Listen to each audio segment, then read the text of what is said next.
जो है आपके साथ में शेयर करने का बहुत दिनों से इच्छा हो रही थी और मुझे लगा कि इस चीज़ को शेयर किया जाए, क्योंकि कहीं न कहीं हमारी जो संस्कृति से है, हमारे जो संस्कार से है, उसको निश्चित तौर पर हम लोगों को शेयर करना चाहिए। दरअसल एक बड़ा परिचलन हो गया है। पहले तो हम लोग बर्थडे वगैरह नहीं मनाते थे, जिसको आप बोलते हैं जन्मदिन, ठीक है, और न मेरे माता जी बनाई न पिताजी बनाए, ठीक है, तो हमने भी नहीं बनाया। लेकिन अब ऐसा हो गया कि ट्रेंड सा चला गया, यानी हर घर में जो है से लोग बर्थडे आजकल मनाते हैं, बड़ी धूमधाम से मनाते हैं, राइट। तो बर्थडे जो मनाते हैं सब बहुत धूमधाम से मनाते हैं और मनाना भी चाहिए, क्यों नहीं मनाना चाहिए, निश्चित तौर पर मनाइए। क्योंकि समय अनुसार जो मैंने कहा ना कि चीज़ें बदलती रहती है, उसी प्रकार से वो ट्रेंड भी बदलता गया। पहले जो बर्थडे होता था वो ईश्वर के प्रति समर्पण की भावना होती थी। लोग मंदिर में अपने उस जन्म दिवस के अवसर पर पहुंचते थे, भगवान के आगे माथा टेकते थे, और वो ट्रेंड बदल गया। अब जो लोग हैं उस कल्चर को हमने अडॉप्ट कर लिया, उस कल्चर को अडॉप्ट किया, उस पाश्चात्य जो कल्चर था, संस्कृति था, उसको हमने पा लिया और हमने मोमबत्ती बुझाना शुरू कर दिया। लेकिन मोमबत्ती क्या है ना, मोमबत्ती को बुझाना हम लोग को छोड़ना होगा और भगवान के आगे दिया जलाना होगा, क्योंकि शास्त्रों में अग्नि को बुझाना अशुभ माना गया है।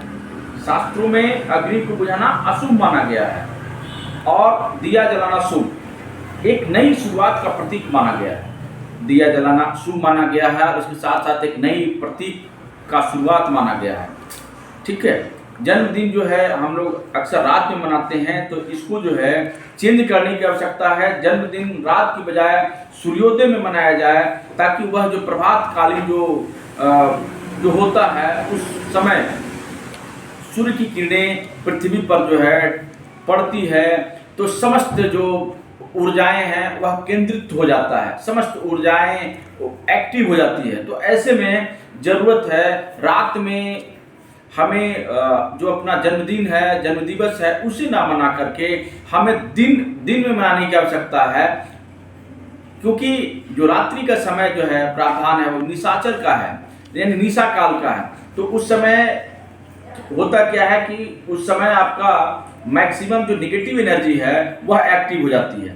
तो ऐसे में यह जो विधान है, इसे बदलने की जरूरत है और सुबह प्रभु की आराधना, प्रभु की भक्ति और प्रभु के प्रति समर्पण के बाद में यह जो जन्म दिवस है निश्चित तौर पर मनाइए। इससे आपके जीवन में सकारात्मक ऊर्जाओं का प्रभाव होगा और नए उपलब्धियां आप निश्चित तौर पर हासिल करेंगे।